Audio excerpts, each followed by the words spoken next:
साधु साधु साधु।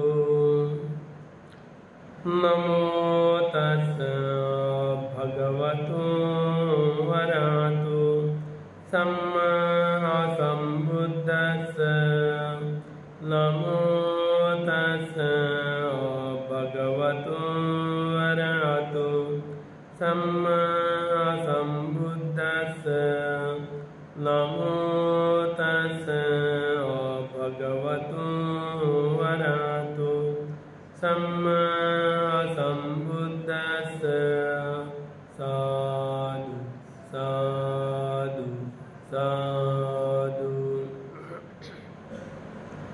दयेचे आगर, करुणेचे महासागर, विश्वाला शांती देणारे तथागत भगवान बुद्ध, तसेच त्यांचा सुविख्यात असणारा सद्धम्मावर आरूढ असणारा सदा पूजनीय श्रावक संघ, या तीनही रत्नाला माझे त्रिवार वंदन। तसेच माझे गुरुवर्य आचार्य उपाध्याय यांना सुद्धा माझे त्रिवार वंदन। भारतीय घटनेचे शिल्पकार बोधिसत्व डॉ. आंबेडकर यांच्या उपकाराची जाण ठेवून सर्वांच्या प्रती मंगल मैत्री।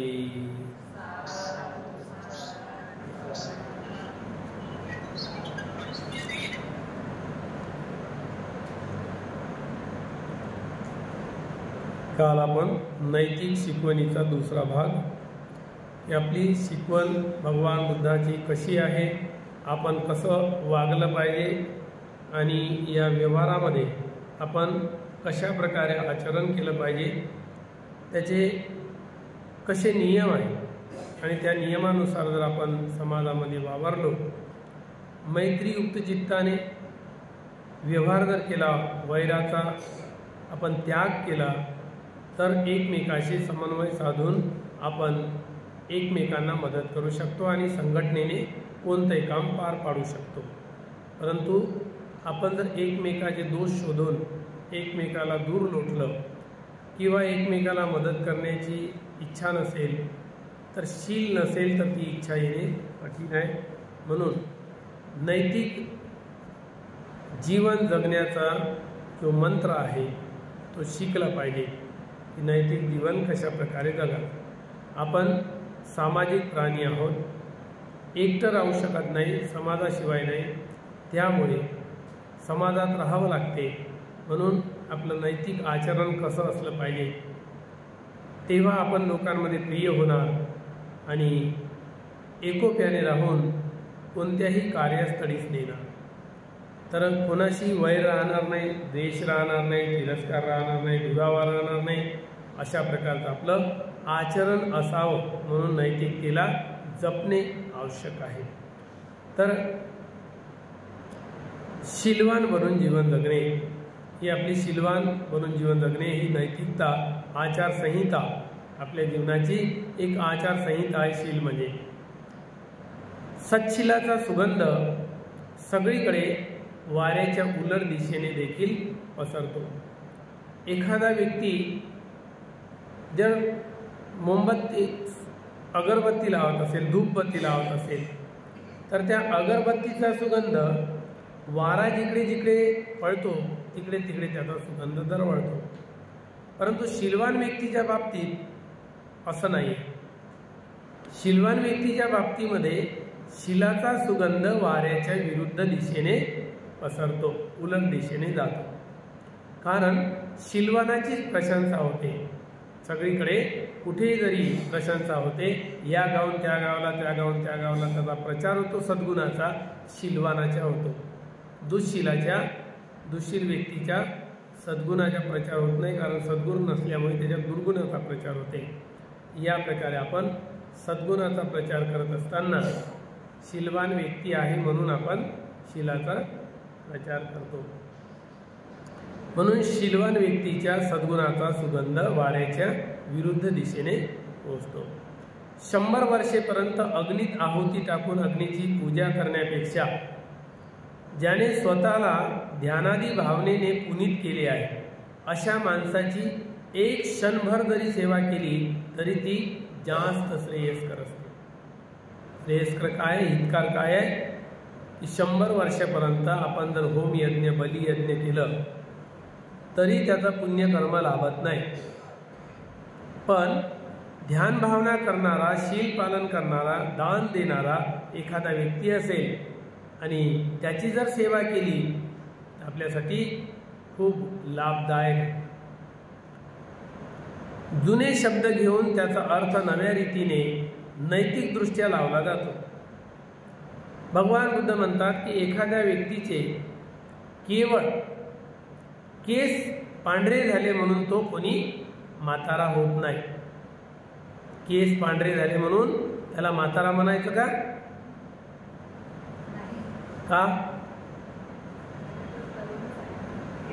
कारण त्याच्याजवळ अनुभव पाहिजे, जीवनाचा अनुभव पाहिजे, ज्ञान पाहिजे, शील पाहिजे, त्याग पाहिजे, तेव्हा तो म्हाताऱ्या व्यक्तीला, अनुभवी व्यक्तीला म्हातारा म्हणतात। म्हणून भिक्षू लोकांना 10 वर्षावाद झाल्यावर काय म्हणतात? थेरो, म्हणजे तो काय झाला? थेरडा झाला। आणि 20 वर्ष झाल्यानंतर महाथेरो म्हणजे महातारा झाला। महाथेरो हा असाच म्हातारा आणि थेरो झाला का? अनुभवाने झाला। ज्ञान ग्रहण करता करता, आचरण करता करता थेरो बनला, अनुभव घेता घेता थेरो बनला। आणि त्याच्याही पुढे पुन्हा 10 वर्ष पुन्हा प्रशिक्षण घेतलं, पुन्हा ट्रेनिंग केलं, अनुभव घेतला, आचरण केलं, तेव्हा पुन्हा 10 वर्ष त्याचे जीवनाचे पुन्हा महाथेरो म्हणजे अनुभवी। नुसतं केस विकले म्हणजे कोणी म्हातारा होऊ शकत नाही असे भगवान बुद्ध धम्मपदात म्हणतात। त्याला मी म्हातारा म्हणत नाही, त्याच्याजवळ अनुभव पाहिजे, शील पाहिजे, शीलाचा अनुभव पाहिजे, आचरणाचा अनुभव पाहिजे, ध्यानाचा अनुभव पाहिजे, तेव्हा तो म्हातारा। अन्यथा केस पिकले म्हणून कोणीही म्हातारा होऊ शकत नाही। केस केवळ पांढरे झाले म्हणून कोणी थेर म्हणजे वृद्ध बाबा म्हातारा होऊ शकत नाही।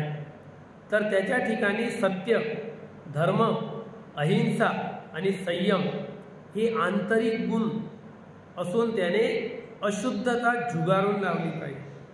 अशुद्धता, इथे तर अशुद्ध व्यक्तीला, दुराचारी व्यक्तीला सपोर्ट करणाऱ्या लोकांची संख्या जास्त असते आणि सदाचारी सद्गुण असला बोलायला बसला तर त्याचं जमत नाही, त्याला सपोर्ट करत नाही, अशी अवस्था समाजामधली आहे। म्हणून त्या म्हातारा कुणाला म्हणतात? ज्या व्यक्तीमध्ये हे 4 गुण असतात। कोणते 4 गुण आहे?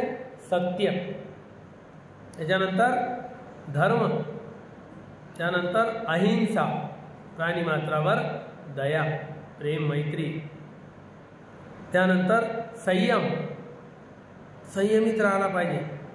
हे 4 गुण आहेत आणि या 4 गुणाला त्याने अंगीकारलं पाहिजे। त्यानंतर 4 गुण आत्मसात केल्यानंतर आंतरिक गुण हे उतरवल्यानंतर अशुद्धता झुगारून लावली पाहिजे। जिथे शुद्धता नाही आहे त्याला झुगारून लावलं पाहिजे, बाजूला फेकलं पाहिजे। आणि शुद्धता जिथे आहे, सत्यता आहे, तिथेच आपण साथ दिला पाहिजे।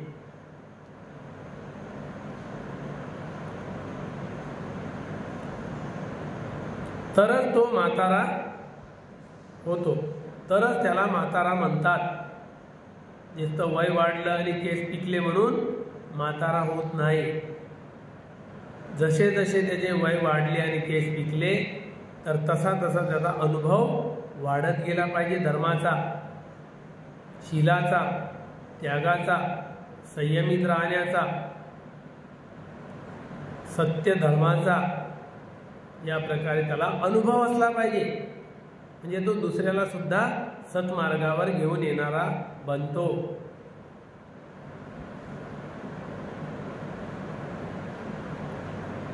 म्हणून अशाला म्हातारा म्हटल्या जात नाही। ज्याच्याजवळ अनुभव या 4 गोष्टी नाही आहे त्याला म्हातारा म्हणल्या जात नाही। मौन बाळगल्याने कोणीही मुनीबाबा होत नाही। एखाद्यानं मौन, आर्य मौन धरलेला, बिलकुल बोलत नाही, म्हणून तो मुनी बाबा होते का? नाही. त्याच्या मनामध्ये विचाराचं थैमान माजलेलं आहे, राग द्वेष मनानं भरलेला आहे, लोभाने भरलेला आहे, आणि असा व्यक्ती मौन राहण्याचं ढोंग करतो. म्हणून मौन राहण्याला महत्त्व नाही आहे. मौन राहिलं पाहिजे, पण कोणत्या ठिकाणी? ज्या ठिकाणी दुराचाराचं कार्य आहे त्याला मी करणार नाही, ते मी कुणाला सांगणार नाही, कुणाच्या निंदा दाढी चुगली करणार नाही, अशा वेळेस मौन राहायला पाहिजे. दुराचाराला स्वीकारता कामा नये. म्हणून कोणी मौन धारण करण्याचं सोंग करतो त्याला मुनी बाबा म्हणल्या जात नाही. तर हातात तराजू घेऊन कुशल अकुशल तोलून अकुशलाचा त्याग करून कुशलाचा स्वीकार करीत असे. काय केलं पाहिजे त्याने? हातामध्ये तराजू घेतला पाहिजे आणि आपले कर्म तपासले पाहिजे. पाप किती आणि पुण्य किती, कुशल किती अकुशल किती, किती बाकी राहिले, याचा त्याने स्वीकार करून कुशलाचा स्वीकार केला पाहिजे, संग्रह केला पाहिजे, आणि अकुशलाचा त्याग केला पाहिजे. या प्रकारे किंवा इहलोक व परलोक यांची तुलना करून चांगले ते स्वीकारायला पाहिजे. इहलोक आहे आणि परलोक सुद्धा आहे, म्हणून इथून मरणानंतर आम्हाला दुसरा लोक सुद्धा मिळू शकते. या भीतीने त्याने काय केलं पाहिजे? चांगले कर्म केले पाहिजे की परलोक चांगला गेला पाहिजे.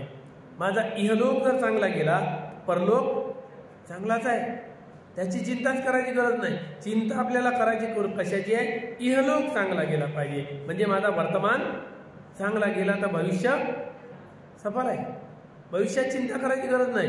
म्हणून भगवान बुद्धांनी वर्तमानात जीवन जगायला सांगितलं, म्हणजे भविष्याची चिंता नाही आहे, करायची गरजच पडत नाही.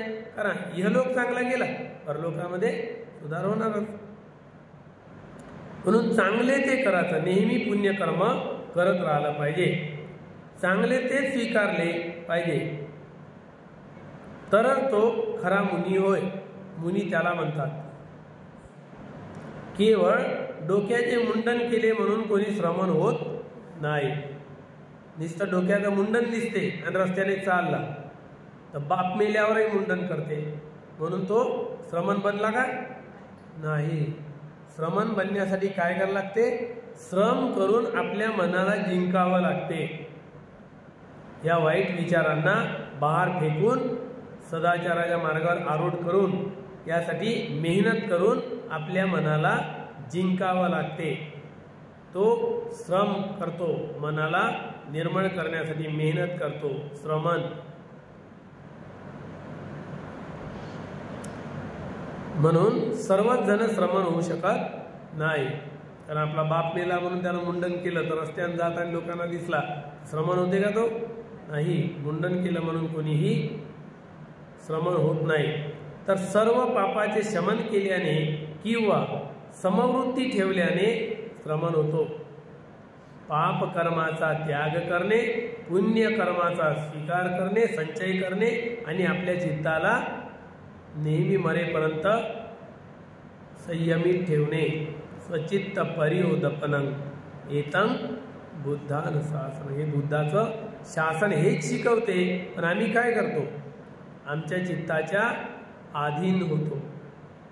चित्त म्हणेल तसं करतो, पण चित्ताला आपल्या ताब्यात करत नाही.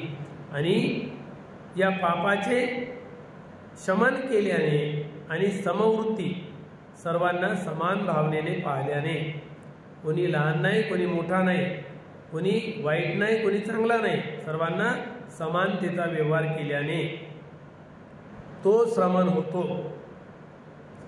एखादा व्यक्ती ब्राह्मण कुळात जन्मला म्हणून तो ब्राह्मण होत नाही.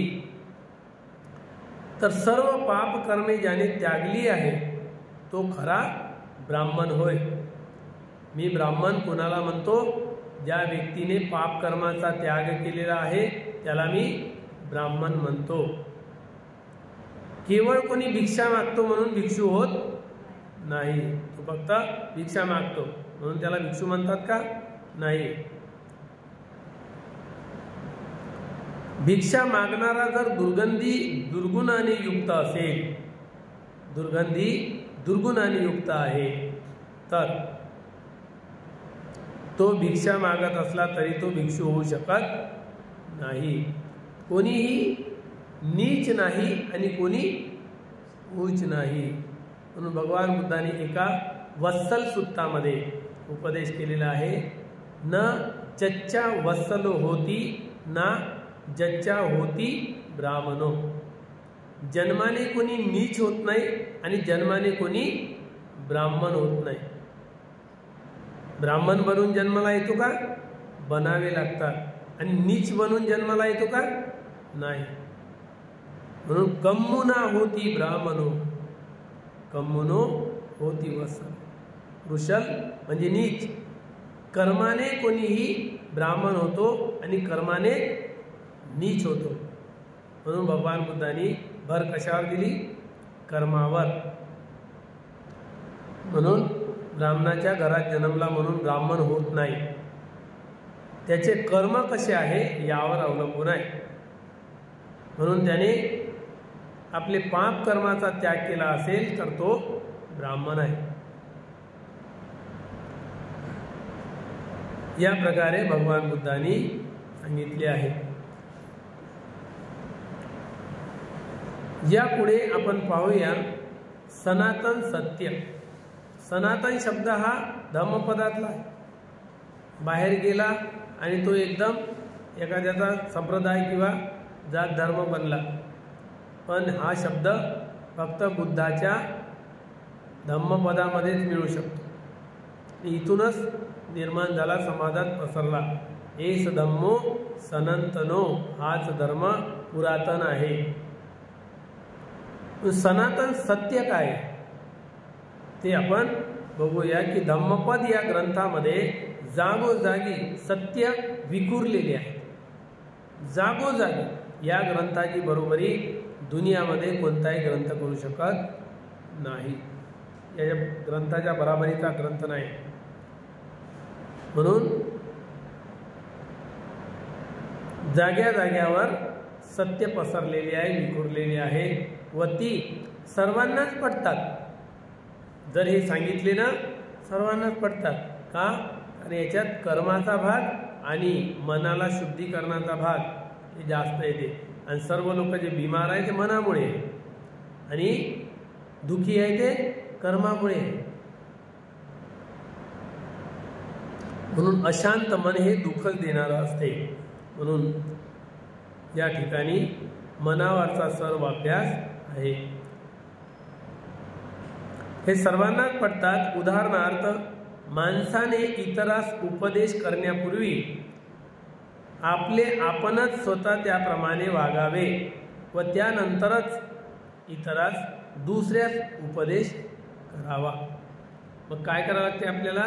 पहिले आपल्याला स्वतःच आचरण करावं लागते आणि नंतर दुसऱ्याला त्याचा उपदेश करावा लागते. कारण अनुभव जर आपण दुसऱ्यासमोर मांडला नाही, पुस्तकी ज्ञान मांडलं किंवा दुसऱ्याचा कोणीतरी टाकला आणि आपण चगळत बसलो, हे ज्ञान जर मांडलं तर भलं होत नाही, कल्याण होत नाही. अनुभवाचं ज्ञान पाहिजे, अनुभव पाहिजे त्या गोष्टीचा, तर दुसऱ्याला सांगणे लाभदायक आहे. म्हणून आपल्याला दुसऱ्याला काही देण्याआधी आपल्याला त्या गोष्टीची पूर्ती असणे आवश्यक आहे. तर भगवान बुद्ध 50 नंबरच्या गाथेमध्ये हा उपदेश करतात. न परे संविदो मानी न परे संकता कथं आत्मनो विकीय कथानी अकथानी. भगवान बुद्धांनी ही गाथा 50 नंबरची गाथा धम्मपदातली की न परेसंग विलोमानी न परेसंग कथा कथं अत्तनोव अवेख्येय कथानी अकथानी. या प्रकारे भगवान बुद्धांनी उपदेश केला. दुसऱ्यांनी जे केले किंवा न केले किंवा विपरीत केले ते न बघता, कोण कसा वागतो, कोण काय करतो आणि कोणी काय करायला पाहिजे हे बघण्यापेक्षा आपण काय बघितलं पाहिजे, आपण काय केले पाहिजे आणि आपण काय करायला पाहिजे. काय बघावं लागते, अत्तनोव अवेख्येय कथानी अकथानीच. स्वतः काय करायला पाहिजे आणि काय केले पाहिजे याकडे लक्ष असलं पाहिजे. कोण काय करते आणि कोणी काय करायला पाहिजे हे आपलं त्यामध्ये काही देणे घेणे नाही. पण आपण जर योग्य जे करायला पाहिजे ते करत असेल तर आपण ठीक आहोत. काय करायला पाहिजे याची जाण असेल तर योग्य मार्गावर आहे. दुसऱ्याचे दोष शोधून काढण्यापेक्षा आपली आपणच दुष्कृत्ये किंवा आपले दोष व न पार पडलेली कर्तव्ये यांची दखल घ्यावी. म्हणून आपण काय केलं पाहिजे, दुसऱ्याचे दोष शोधण्यात काही फायदा नाही. दुसऱ्याचे दोष शोधल्याने आपल्याला कुठल्याही प्रकारचा लाभ होत नाही. ती आदत पडते दुसऱ्याचे दोष पाहण्याची आणि आपले झाकून ठेवण्याची. म्हणून क्या देखे पर दोष को देख अपने दोष, दोष देखते देखते चित्त बने निर्दोष. आपल्या चित्ताला निर्दोष बनवायचा आहे तर कधी बनेल, आपण जेव्हा दुसऱ्याचे दोष बघणार नाही त्यावेळेस आपलं चित्त निर्दोष राहणार. म्हणून आपण कितीही दुसऱ्याकडे बोट दाखवलं आणि दुसऱ्याचे दोष शोधले तर या जगामध्ये जो दोषी नाही आहे असं म्हणता येत नाही. मग दुसरा दोषी आहे असं म्हणण्यापेक्षा आपले दोष नष्ट करणे केव्हाही श्रेयस्कर आहे. म्हणून संत कबीर म्हणतात, बुरा जो देख न मै चला बुरा मिला ना होय. वाईट शोधायला गेलो पण वाईट मिळेना कोणी. जो दिल खोजा मुझसे बुरा न कोई. जेव्हा मी माझ्या मनात झाकून पाहिलं तेव्हा असं लक्षात आलं माझ्यासारखा वाईट या दुनियात कोणी नाही. वाईट शोधायला गेलो पण वाईट दिसेना कोणी. जेव्हा माझ्या मनात शोधलं तर माझ्यासारखा वाईट असेना कोणी. हे असते स्वतःतले दुर्गुण शोधणे. वाईट लोक जे असतात ते कशा प्रकारचे असतात आणि आपण ते वाईट काम का करावं. वाईट व्यक्ती ओळखता आला पाहिजे, दुष्ट व्यक्ती ओळखता आला पाहिजे. तर 4 प्रकारचे लोक आहेत. दुष्ट लोक किती प्रकारचे आहेत, 4 प्रकारचे लोक आहेत. पहिल्या प्रकारचा व्यक्ती दुष्ट म्हणून जर आपल्याला ओळखायचा आहे आणि ओळखला तरच आपण बचाव करू. दुष्ट व्यक्ती ओळखला पाहिजे आणि ओळखल्यावरच आपण आपला बचाव करू शकतो, रक्षा करू शकतो. पहिल्या नंबरचा व्यक्ती आहे तो दृष्ट मनुष्य. काय करतो, न विचारताच दुसऱ्याचे दोष दाखवतो. ओळखाचा कसा दृष्ट व्यक्ती, इथे आहे आपल्याला भगवान बुद्धांनी एक सूत्र दिलेलं आहे ओळखण्यासाठी. जो न विचारताच दुसऱ्याचे दोष सांगणं सुरू करतो आणि त्याला त्याच्याबद्दल जर विचारले तू किती दुर्गुणी आहे, तुझ्यात कोणते दोष आहे सांग बरं, तर काय करतो, मग तो लपवतो. पण दुसऱ्याचे दोष सांगायला लावले तर मग काय विचारता बघायलाच नको. तेव्हा तर तो दुसऱ्याच्या दोषाचे वाभाडे हकलतो.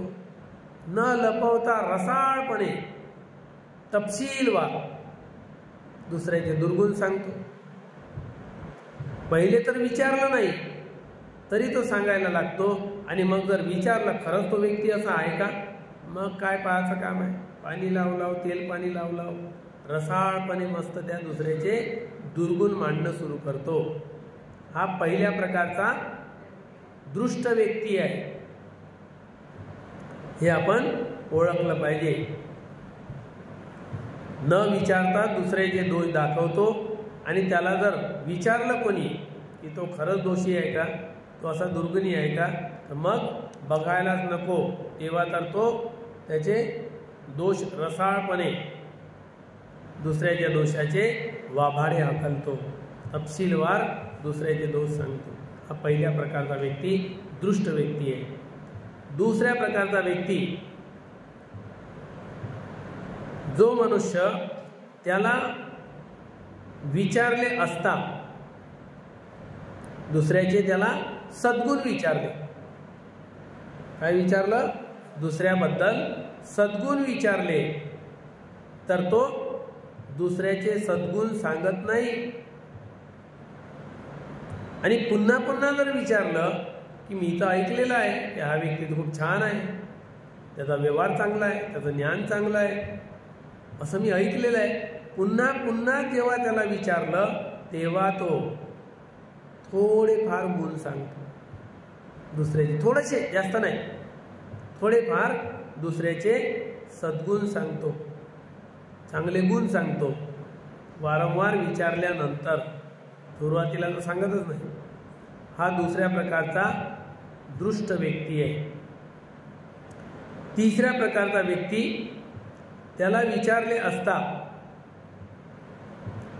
त्याला त्याचे दोष विचारले, स्वतःचे, तुझे दोष सांग, तर तो आपले दोष उघड करत नाही. हा तिसऱ्या प्रकारचा दृष्ट व्यक्ती कसा आहे? स्वतःचे दोष उघड करत नाही.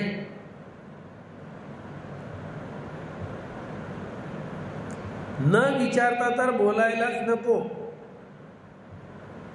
जर त्याला विचारले नाही तरी तो आपले दोष सांगत नाही, लपवून ठेवतो. आणि जर विचारले तर तो आपले दोष थोडेफार दाखवतो, थोडेफार दोष सांगतो. हां, माझ्यामध्ये थोडंसं आहे, असं असं आहे, थोडेसे दाखवतो. त्याला वारंवार विचारल्यावरच तो थोडेसे दोष आपले दाखवतो, दुर्गुण दाखवतो. परंतु त्याचा तपशील मात्र लपवतो, त्याचा विस्तार लपवतो.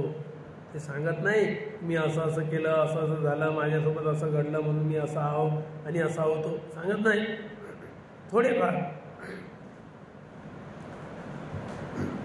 थोडेफार दुर्गुण सांगतो, बाकीचे सारे लपवतो. चौथ्या प्रकारचा व्यक्ती असा आहे, त्याला आपण जर त्याच्या चांगल्या गोष्टी विचारल्या तर तो आपल्या स्वतःच्या गोष्टी उघड करतो. विचारल्या नाही तरी चांगल्या गोष्टी दुसऱ्याजवळ सांगत फिरतो.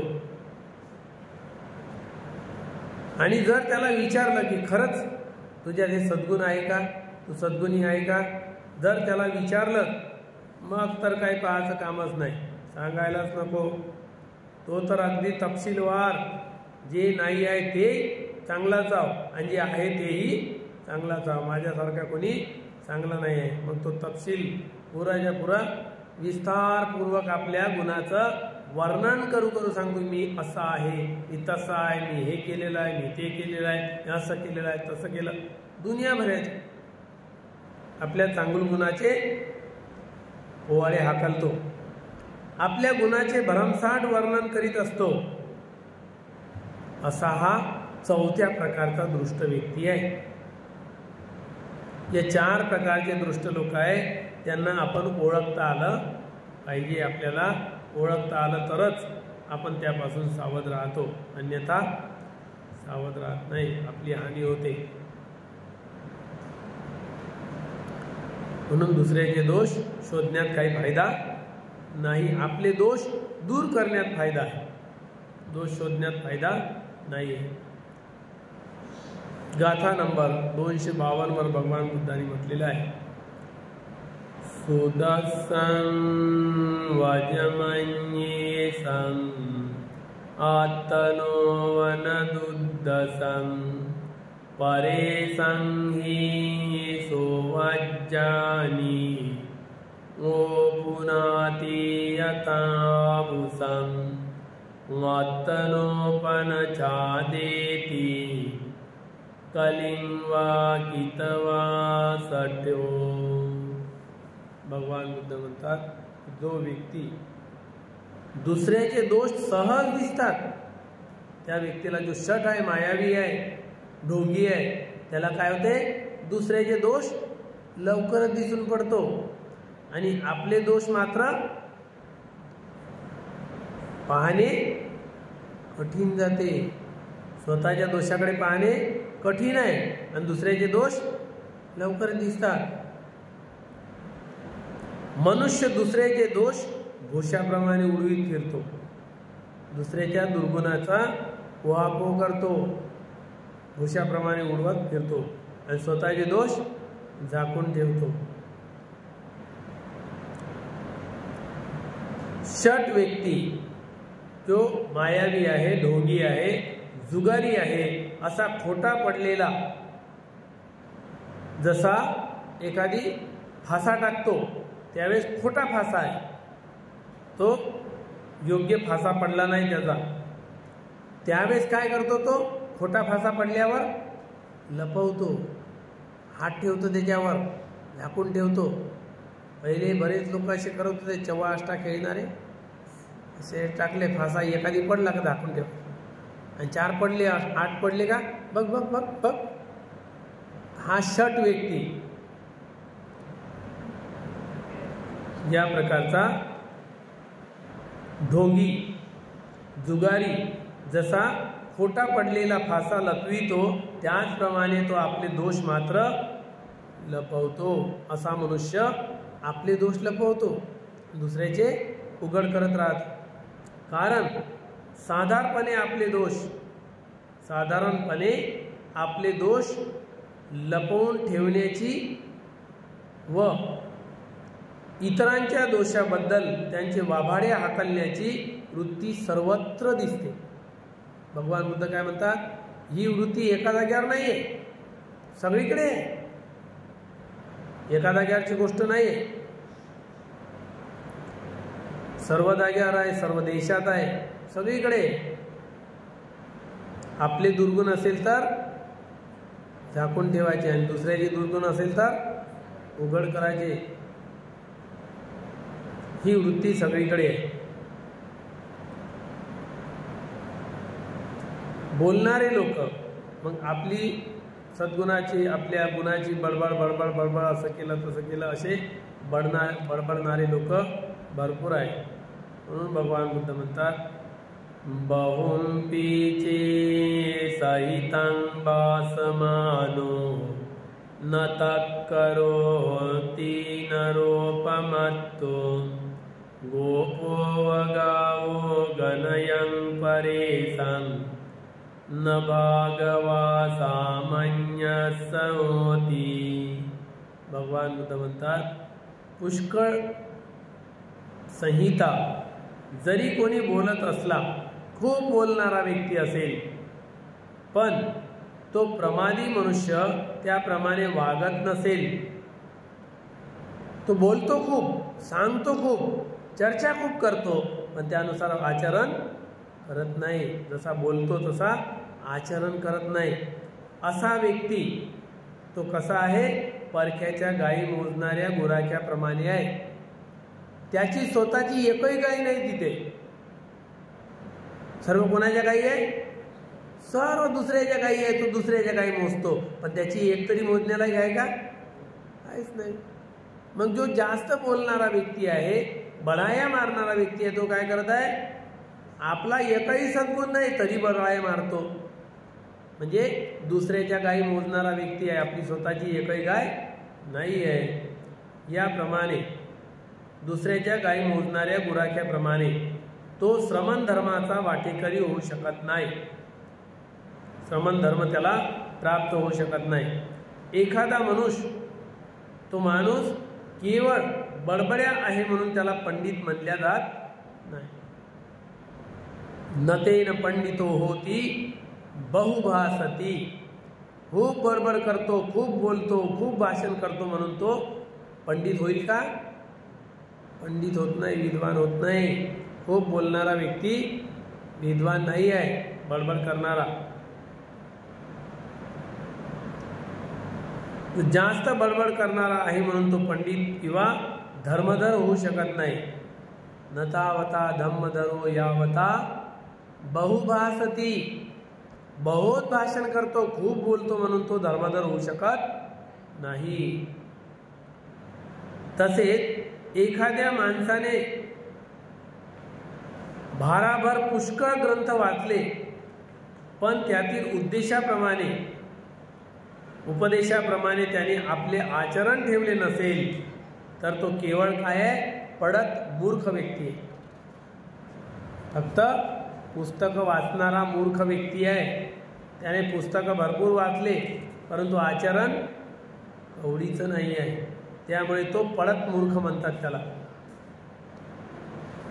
खूप ग्रंथ वाचले परंतु त्याच्याजवळ आचरण कवडीचं नाही आहे. जसा एखादा व्यक्ती खूप ग्रंथ वाचणारा समुद्रातून प्रवेश करतो, सफर करतो, समुद्रामध्ये त्याचं जहाज जात आहे आणि त्याच्या पूर्ण रूम जी आहे जहाजातली, त्याच्या रूममध्ये पुरी थप्पी लागलेली आहे ग्रंथांची.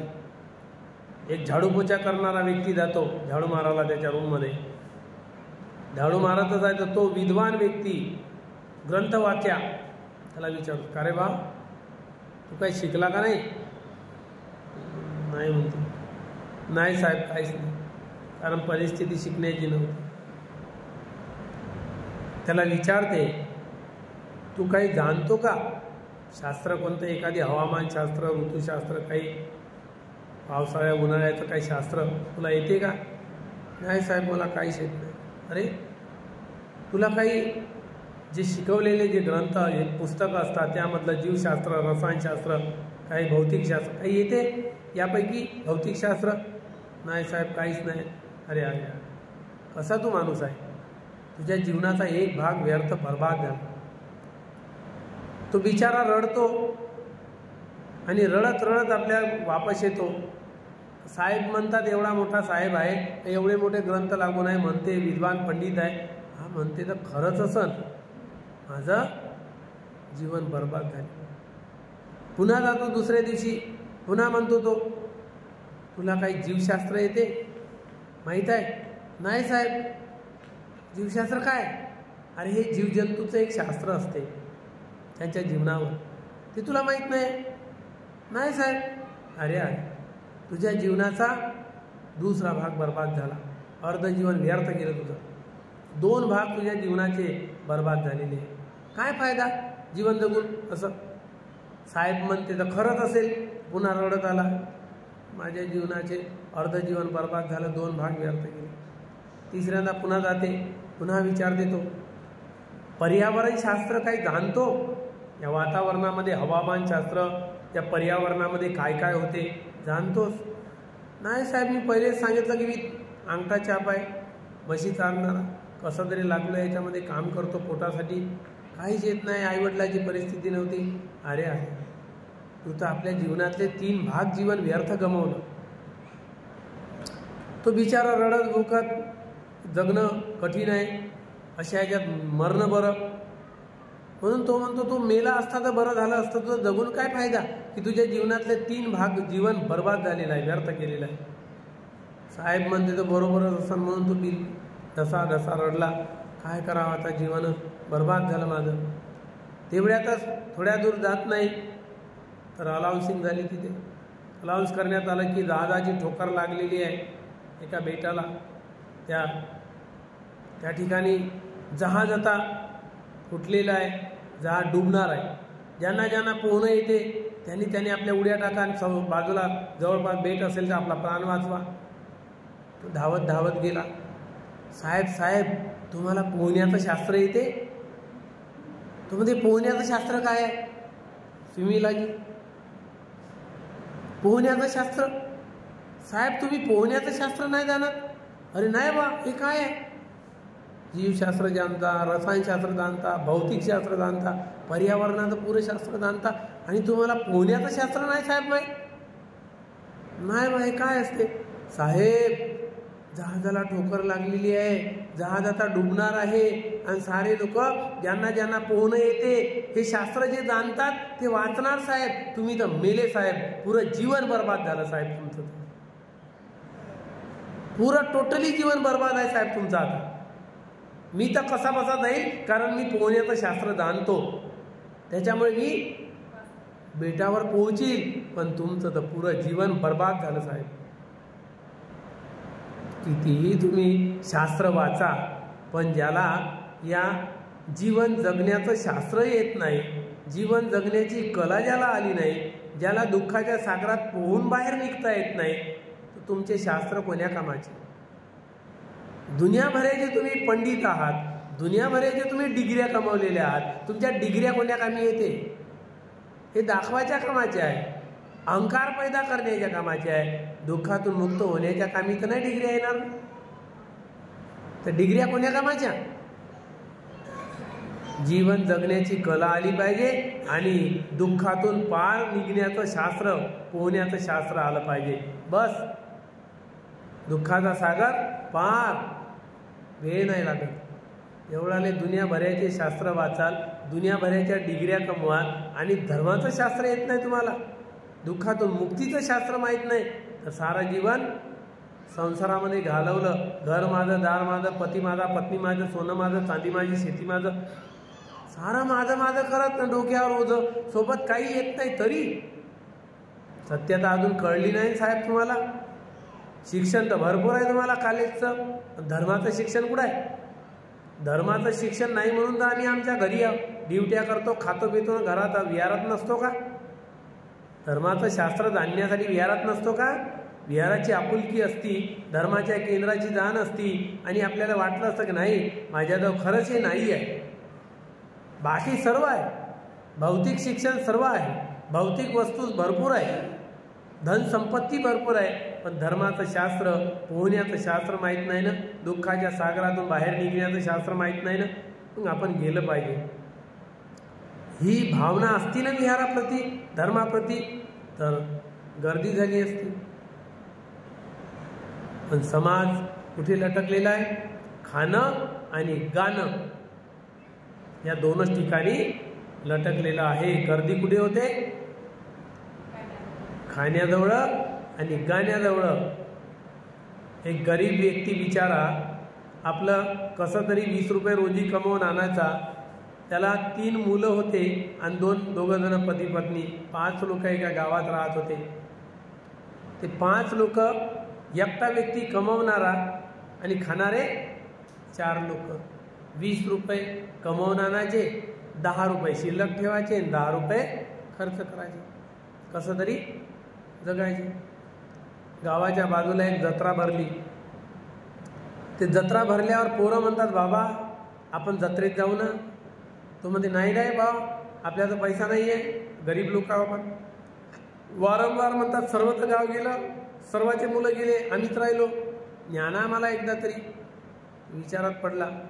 पत्नीमध्ये घेऊन जा ना, एका दिवसाचे 10 रुपये बॅलन्स नाही राहणार, घेऊन जा. मुलांच्या इच्छा असतात, सर्व मुलं जातात आणि आपलेच मुलांनी काय असं पापकर्म केलं, घेऊन जा. घेऊन गेला तो 10 रुपये घेऊन.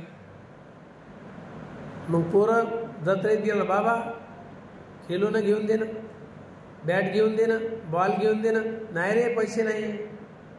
त्याला कसं तरी टलवत टलवत पुढे गेला. ह्या लंबी लाईन लागून होती. तेव्हा शेवटच्या व्यक्तीला विचारते, भाऊ इथे काय हे लाईन कशाची आहे. अरे इथं भोजन आहे म्हणते, फ्रीमध्ये भोजन आहे. जमला आता लाईनमध्ये लागला तो. पोरांना सांगितलं तुम्ही बाजूला राहा. लागला लाईनमध्ये धक्काबुक्की करत बरोबर जवळ पोहोचला. आता त्याला इतकी खुशी झाली, भरपूर खुशी झाली. तर जवळ गेला, नंबर लागला. तिथं वरतं लिहून होतं 50 पैशात गांजर हलवा. खुशी, तोंडाला पाणी सुटलं. अरे बापरे, गांजर हलवा कधी खाल्ला नाही माझ्या पोरांनी, म्हणून आज गांजर हलवा आहे. म्हणून 50 पैशात गांजर हलवा. तो जवळ गेला म्हणते, भाऊ दे गांजर हलवा दे. म्हणते ते वाच पहिले, वाचलं का? म्हणते हो वाचलं. 50 पैशात गाजर हलवा. तर तो 5 रुपयाचा हलवा घेतो. किती प्लेट येणार? 50 पैशात 1 प्लेट. 5 रुपयात किती प्लेट येणार? डबल येईल ना, 10 प्लेट येईल ना. 10 प्लेट दे बांध. अरे 5 जण आहे, 10 प्लेट आहे. दोघाला एकाला 2-2 प्लेट आहे. ते आजचं भोजन झालं. तो मध्ये चांगला वाच, तिथं बोर्ड लिहून आहे. म्हणजे वाचलं पुन्हा वाच. म्हणजे वाचलं दे. पैसे त्याच्या हातात देते आणि म्हणते ठीक आहे, वाचलं ना, चांगलं वाचलं ना. म्हणते हो. ते 5 जाग्यावर लिहून राहते 50 पैशात गाजर हलवा आणि प्रत्येक एका रशीला 1 गाजर लटकवून राहते. एका रशीला 1 गाजर लटकवून आहे आणि तिथे लिहून आहे 50 पैशात गाजर. काय करा? शुद्ध भाषेत काय करा? गाजर हलवा. त्याला 50 पैशात गाजर, 10 गाजर हलवा लागले. असे 5 रुपयात 10 गाजर हलवाला भेटले. हलवा भेटला का? नाही. 50 पैशात गाजर हलवा घे, हलव. तेल गेलं, तूप गेलं ना हाती धुपाटणार. भोजनही गेलं ना, पैसाही गेला. काय भेटलं? कुठे लाईन लागली? खाण्याच्या ठिकाणी लाईन लागते आपल्या समाजाची. आणि गाणं राहू द्या, गाण्याच्या ठिकाणी 2च जागेवर हा समाज आपली उन्नती करू शकतो. पटाईत आहे खाणं आणि गाणं. विहारात दिसते का? धर्माच्या ठिकाणी दिसेल का? नाही. गाणं ठेवा आता, बंद हे पटांगण भरून जाते. गाणे ठेवा ना. कमरा हलवण्याचे,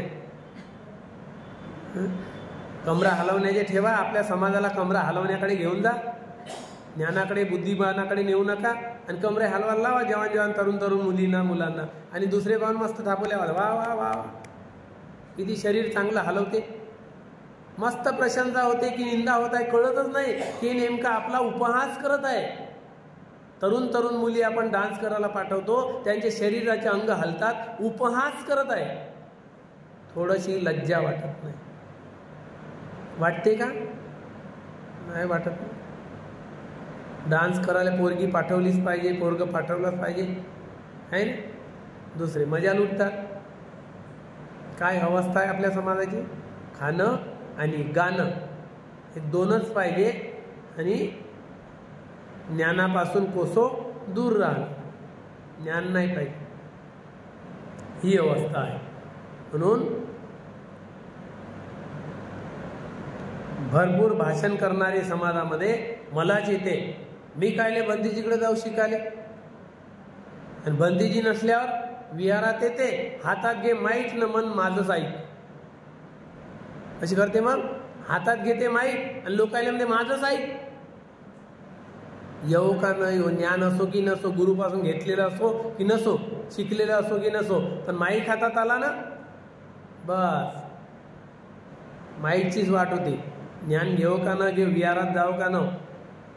बंदीजी असली तर नाही, ज्ञान घ्यायला नाही जात आहे. तर मग बाकीच्या टायमात माईक हातात घ्यायला पुढं. असे अनेक लोक आहे ना. एका जागेवरची गोष्ट नाही ती, अनेक जागेवरची तशीच आहे. भगवान बुद्धाचा धर्मच सार्वजनिक आहे. एकाला उद्देशून नाही म्हणल्या जात किंवा कोणी कोणाचा शत्रू नाही आहे. हे सार्वजनिक धर्म आहे. धर्म ऐकताना जो व्यक्ती चुकतो त्याला ते लागतो. आणि त्याला काय वाटते? बंदीजीनं मला असं म्हणलं, बंदीजीनं मला असं म्हणलं, माझ्यावरच म्हणलं. अरे तुला कसं काय म्हणलं? का तुझ्यासोबत दुश्मनी आहे? भगवान बुद्धाचा धम्म त्रिकालिक, 3ही काळासाठी समान आहे.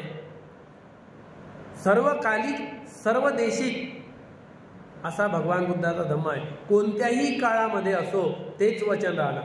आणि कोणत्याही देशात असो त्यातलेच लागणारच त्या व्यक्तीला. कारण सर्व देशामध्ये हेच चालते. मग कोण्याही देशात जाओ आणि असं प्रवचन करो, त्या समोरच्या लोकांना वाटते मला तर नाही म्हणत.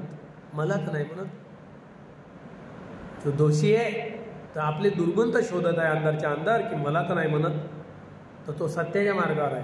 कम से कम आपले दुर्गुण शोधून राहिला. पण भगवान बुद्धाचा धम्म सार्वकालिक, सार्वदेशिक, सर्व काळासाठी समान आणि सर्व देशामध्ये सारखाच सांगितल्या जाते. त्याच्यामध्ये कुठलाही भेद करून किंवा कोणाला टार्गेट बनवून दुश्मन बनवून नाही सांगितल्या जात. तो आपोआप लागते. का लागते? कारण तो चुकतो म्हणून त्याला लागतो. तो आपल्या मनातल्या मनात चिंतन करतो की माझीच गलती आहे, मी असं केलं होतं, मी असं करायला जातो म्हणून मलाच म्हणत आहे, मलाच लागू पडते. तो आपल्यावरच अंगावर घेतो. आणि एकच नाही घेत, जेवढे बसलेले आहे ना तेवढे चिंतन आपल्या स्वतःसाठी करतो. आणि या व्यक्तीला काय वाटतो, जो जास्त दुर्गुणी आहे मलाच बोलले भलतीचे, मला तुला कशाला बोलणार. सर्व जनासाठी सारखा धर्म आहे. आणि कोणत्याही काळामध्ये जेव्हा सांगणार, या देशात सांगू की त्या देशात सांगू, आता सांगू की नंतर सांगू, सारखाच आहे. सार्वकालिक, सार्वदेशिक, म्हणून बुद्धाच्या धर्माला असं म्हणतात. या प्रकारे बरेच लोक पंडितगिरी दाखवणारे, स्वतःला ज्ञानी समजणारे आणि अगाऊचे वाभाडे हकलणारे भरपूर आहे. ज्ञान घेणारे लोक कमी आहे. म्हणून भगवान बुद्धाने म्हटलं की नदीचा पूर पार करून जाणाऱ्याची संख्या बोटावर मोजण्याजोगती आहे. आणि याच तीरावर इकडून तिकडे धावणाऱ्याची संख्या जास्त आहे. मला येते, मला येते, मी काय कमी नाही, मी पण शिकून आहे, मी पण ग्रंथ वाचले, मी नाही सांगू शकत का, मला पण सांगता येते. पण ज्या प्रकारे सांगायला पाहिजे, क्रमिक, पहिल्या वर्गातून, बालवाडीतून पहिल्या वर्गातून दुसऱ्या, कुठं शिकला, केला काय गुरु नाही ना. त्या कारणामुळे तो आपल्या मनातली उपज जे जे उत्पन्न होते, जसे अर्थ काढता येते तसे थोपवून देणार. तो समोरच्या लोकांवर थोपवून देणार. पुरावा नाही देऊ शकत. मी इथून घेतलं आणि तुम्ही वाचून पहा की इथे असंच लिहू नये, असं नाही म्हणू शकत. काहून? कारण त्याच्याजवळ क्रमिक ज्ञान नाही आहे. त्यानं फक्त पंडित आहे ना, तो वाचलेला पुस्तकं वाचा आहे तो. म्हणून नतेन पंडितो होती बहुभासती अपंपीन सुत्वान धम्मं कायेन पස්සती. थोडंसं ऐकत असेल आणि धम्म आचरणात आणत असेल, बस तो पंडित आहे, तो विद्वान आहे, तो आहे शीलवान. त्याला म्हणतात पंडित. नुसता पुस्तकं वाचले आणि लोकांना सांगत फिरला म्हणजे पंडित होत नाही. त्याची कृती पाहिजे, त्याच्यात ते पुराव्यासकट ज्ञान पाहिजे, तेव्हा त्याला पंडित म्हणतात, ज्ञानी म्हणतात. पुष्कळ जरी बोलले तरी तो पंडित होऊ शकत नाही. जास्त बडबडे आहे म्हणून त्याला पंडित म्हणल्या जात नाही किंवा धर्मधर सुद्धा म्हणल्या जात नाही. नतेन धम्मधरो होती यावता बहुभासती. खूप बोलतो म्हणून त्याला धर्मधर म्हणल्या जात नाही.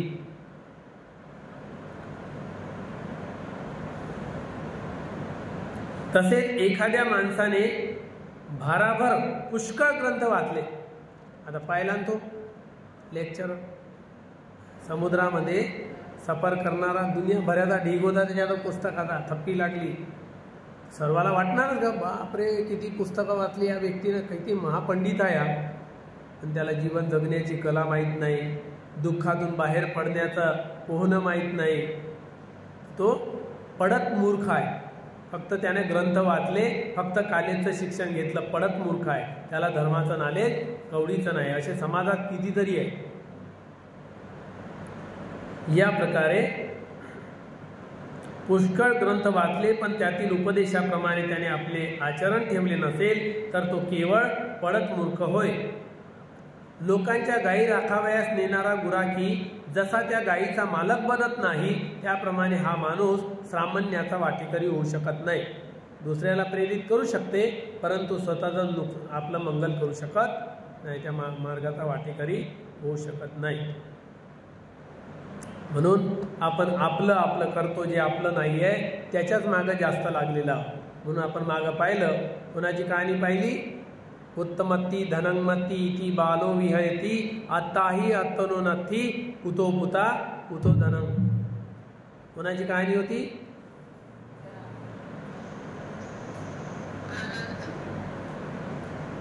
कोण होता, आठवते का तुम्हाला? नळी फुंकली सोनारे इकडून तिकडे, आठवत नाही? आनंद श्रेष्ठी जो चांडाळणीच्या पोटात जन्म घेते, नाक इकडं, कान तिकडं, डोळा तिकडा, एकही जाग्यावर नाही राहत. काहून? जीवनभर धन गोळा केलं पण दान नाही दिलं. ती संपत्ती धर्माच्या मार्गाने नाही लावली, संग्रह करून ठेवली, गाडून ठेवलं जमिनीत आणि मरून गेला. ते जसंच्या तसं राहिलं आणि मरताना असं म्हणत मरण पावला, पुत्र माझा धन माग, पुत्र माझा धन माग, असं म्हणत म्हणत मरण पावलं. चित्ताची चेतना कशी होती मरताना? माझं माझं. म्हणून बुद्धाने काय सांगितलं? उत्तमत्ती धनंगमत्ती इति बालो विहयती. पुत्र माझा धन माझा असं मूर्ख व्यक्ती म्हणत मरतो, असं म्हणत मरतो. मूर्ख व्यक्ती आहे तो. पुत्र माझा धन माझं, पुत्र माझा धन माझं. बालो, बाल म्हणजे मूर्ख. बालो विहयती, मूर्ख व्यक्ती असा म्हणत मरतो. आत्ताही अत्तनो नथी, आपणच आपले नाही तर कुतो पुता कुतो धनंग, कुठला पुत्र आणि कुठलं धन कोण कोणाचं नाही आहे. पण याच्याच मागा लागून आहे सारे. पुत्र माझा धन माझं, दान देता नाही, देऊ की नाही, देऊ की नाही, ही अवस्था आहे. म्हणजे त्याग सुद्धा, त्या जे धन सोबत नेऊ शकत नाही त्याचा त्याग सुद्धा करू शकत नाही.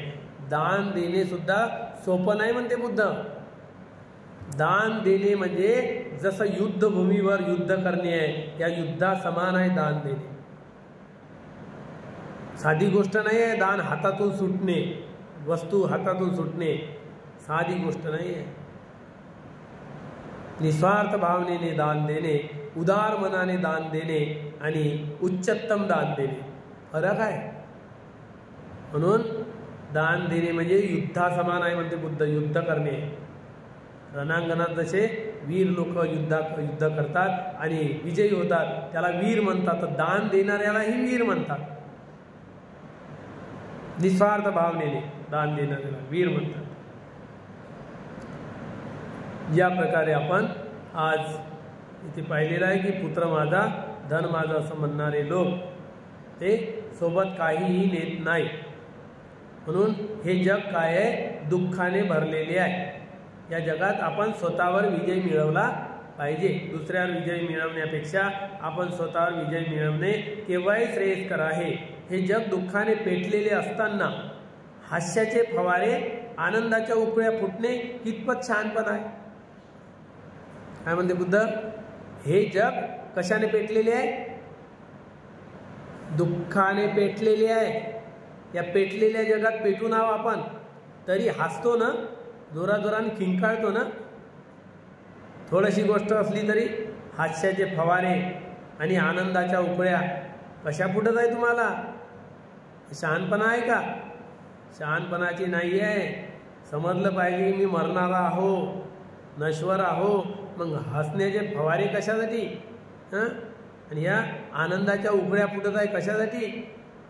चिरकाळ टिकणारा हो का? पुण्यकर्माकडे धावलं पाहिजे. म्हणून या प्रकारे हे जग कशा लोकांनी भरून आहे? तर भगवान बुद्ध म्हणतात अंधभूतो अयं लोको तनुकेत्थ विपස්සती सकुंतो जालमुक्तो व अप्पो सग्गाय गच्छती. भगवान बुद्ध म्हणतात हे जग आंधळ्या माणसांनीच भरलेले आहे. सारे आंधळे आहे. धर्माचं ज्ञान कवडीचं नाही, सर्व अंधकारात आहे. म्हणून हे जग अंधकाराने भरलेलं आहे, आंधळ्या लोकांनी भरलेलं आहे. येथे योग्य दृष्टी ठेवणारे माणसे विरळे आहे, म्हणजे थोडके. ज्याची सम्यक दृष्टी ज्याला लाभलेली आहे, योग्य मार्गावर तो आरूढ झालेला आहे, दानावर, त्यागावर, शीलावर आरूढ झालेले थोडेसे बोटावर मोजण्यात होते. नाहीतर सारे कंजड लोक, कंजूस लोक त्या धनाला चिपकून आहे. देऊ की नाही देऊ, देईन तर 10 रुपये, 20 रुपये, 50 रुपये बस. दान देताना सुद्धा त्याच्या मनामध्ये नाही आहे. आता कमवून भरपूर, ड्युटी राहील, पगार राहील, पण 1 रुपयाला ज्याला दान द्यायला लागला. कशी अवस्था आहे? या प्रकारे असे लोक विरळ आहे. हे योग्य दृष्टी ठेवणारे लोक बोटावर मोजण्याजोगते आहे. आणि हे सारा जग आंधळ्या लोकांनी भरलेलं आहे. म्हणून आपण आंधळ्याचा कशा प्रकारे आंधळ्या लोकांनी भरलेला आहे हे उद्याला पाहूया. आंधळे लोक कोण आणि कशा प्रकारचे. तर आजच्या या दिनी एवढंच सांगून मी माझे उर्वरित शब्द इथे थांबवतो. सर्वांचे मंगल हो, कल्याण हो अशी मंगलाची कामना करतो. जे काही पुण्यकर्म आपण अर्जित केलेलं आहे हे पुण्यकर्म चारही दिशेला असणाऱ्या देवतागणांना अनुमोदन करूया. गुरुजनांना, आचार्यांना, उपाध्यायांना, ज्ञातिगणांना, मातापित्यांना, 4 प्रत्ययाने भिक्षू संघाची सेवा करणाऱ्या उपासक उपासिकांना हे पुण्यकर्म अनुमोदन करूया. या पुण्याचे वितरण करूया, वाटप करूया. या पुण्याच्या बलाने त्यांच्यावर येणाऱ्या साऱ्या आपत्ती, विपत्ती, दुःख, भयरोग नष्ट हो. त्यांच्या उद्योगधंद्यामध्ये, व्यवसायामध्ये अभिवृद्धी हो. ते बुद्ध शासनामध्ये राहत हो. त्यांना श्रद्धाशील श्रुत त्याग प्रज्ञा प्राप्त हो. सिद्धार्थ गौतम बुद्धाच्या शासनामध्ये उत्तम 4 आर्य सत्य साक्षात करण्याचे भाग्य मिळो. साधु. संपूर्ण विश्वातील दृश्य अदृश्य प्राणी मात्राविषयी मंगल मैत्री करूया. आपल्या कुळातील कालगत झालेल्या लोकांच्या प्रती, मरण पावलेल्या लोकांच्या प्रती सुगतीची कामना करून पुण्यामध्ये सहभागी करून पुण्यानुमोदन करूया.